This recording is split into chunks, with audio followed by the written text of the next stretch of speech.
அஸ்ஸலாமு அலைக்கும். என்னடா ரொம்ப நாள் கழிச்சு வீடியோ போடுறேன்னு நினைக்காதீங்க. சுச்சுவேஷன் அப்படி இருந்துச்சு. சும்மா ஒரு பதிவு பண்ணலான்னு தான்.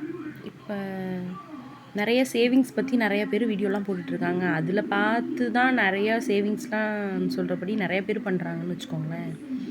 குறிப்பிட்டு யாரையும் சொல்லலை, ஆனால் எல்லாருமே நிறைய பேர் போடுறாங்க. ஏன்னா சேவிங்ஸுங்கிறது பெண்களுக்குள்ள ஒரு பலம். ஏன்னா நம்ம வீட்டு ஆண்களால் சமாளிக்க முடியாத சூழ்நிலையிலையும் நம்ம வந்து கை கொடுக்குறோம் அவங்களுக்கு.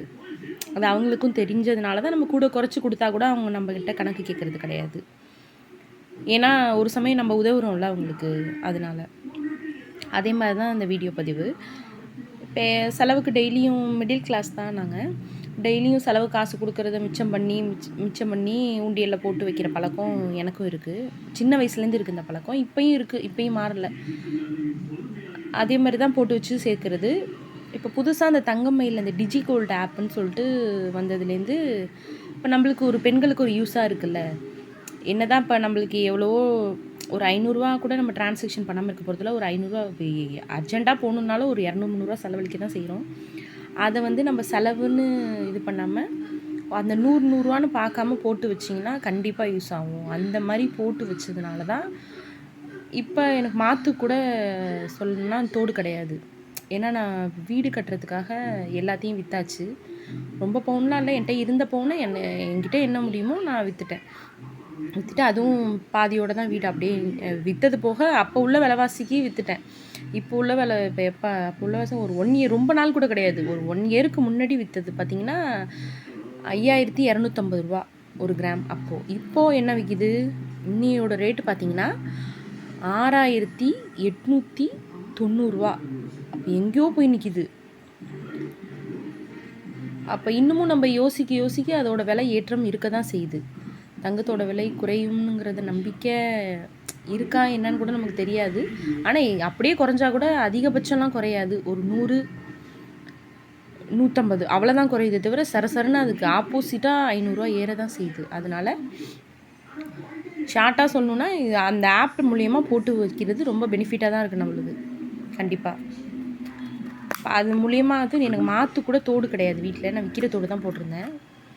இப்போ அது ஆப் மூலிமா ஜாயின் பண்ணி 330 டேஸ்க்கு அப்புறம் போடும்போது கூட நான் நினச்சேன், ஆமாம் இந்த 100 150 போய் சரி என்ன வாங்க போகுது. நம்ம ஒரு டைம் 100 150 நம்மள்ட்ட பணம் இருந்துச்சுன்னா ஒரு 200 போடுவோம். சரி இப்போது ஒரு நம்மளுக்கு ஒரு ஆர்வம் வரும்ல, ஒரு 250 போடுவோம். அப்படி போட்டு சிறுக சேமித்து இது வந்து கரெக்டாக சொல்லணும்னா 3 கிராம்ஸ் எடுத்தேன். இப்போ மாற்றுத்தோடே இல்லாமல் இருந்த நான் வந்து இப்போ வந்து ஒரு காதில் அந்த விற்கிற தோடு போட்டு காது வலி வந்துருச்சு. இப்போ 3 கிராம்ஸ்க்கு வந்து எடுத்திருக்கேன். இது நல்லா கேஸ்டிங் டைப் தான், நல்லா அழுத்தமாக இருக்குது. நல்லா அல்ஹம்துலில்லாஹ் அப்படி தான் நான் நினைக்கிறேன். அதே மாதிரி எல்லா பெண்களும் அவங்களோட சேவிங்ஸை எப்பயுமே நிறுத்தாதீங்க. சின்ன அமௌண்ட்டுன்னு சொல்லி விட்டுறாதீங்க. கண்டிப்பாக அந்த ரூபாயாக இருந்தாலும் உங்களுக்கு அது யூஸ் ஆகும், போட்டு வைங்க. ஏன்னா ஃப்யூச்சரில் எல்லாருக்கும் பசங்க இருக்காங்க. அன்றாட விலைவாசி உயர்வு உங்களுக்கு தெரியும், நான் சொல்ல வேண்டியதில்லை. அதனால் எதுக்கோ ஒன்று யூஸ் ஆகும். அது கோல்டில் இன்வெஸ்ட் பண்ணிங்கன்னா அது என்றைக்குமே உங்களை கைவிட போகிறது கிடையாது. அதனால் அந்த ஆப்பில் என்னோட இதை நான் சொல்கிறேன், உங்களோட விருப்பம். அந்த ஆப்பில் ஜாயின் பண்ணது ஓகே.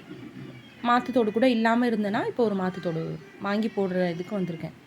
அப்படின்னா இதுதான். ஏன்னா என்ன சொல்கிறது, இப்போ நம்ம கரண்ட் சுச்சுவேஷன் எப்படியோ அதுக்கு தகுந்த மாதிரி சேவ் பண்ணிக்கலாம். நம்ம என்ன வந்து லேக்ஸ் அண்ட் லேக்ஸ் சேவ் பண்ணாதான் சேவிங்ஸ் அப்படிலாம் கிடையாது. நம்மளால் என்ன முடியுமோ அதை சேவ் பண்ணாலும் சேவிங்ஸ் தான். அதனால் சேவ் பண்ணுறது நிறுத்தாதீங்க. உங்களால் முடிஞ்சதை சேவ் பண்ணுங்கள். ஃபேமிலிக்கு ஹெல்ப்பாக இருங்க. B all energetic. அஸ்ஸலாமு அலைக்கும்.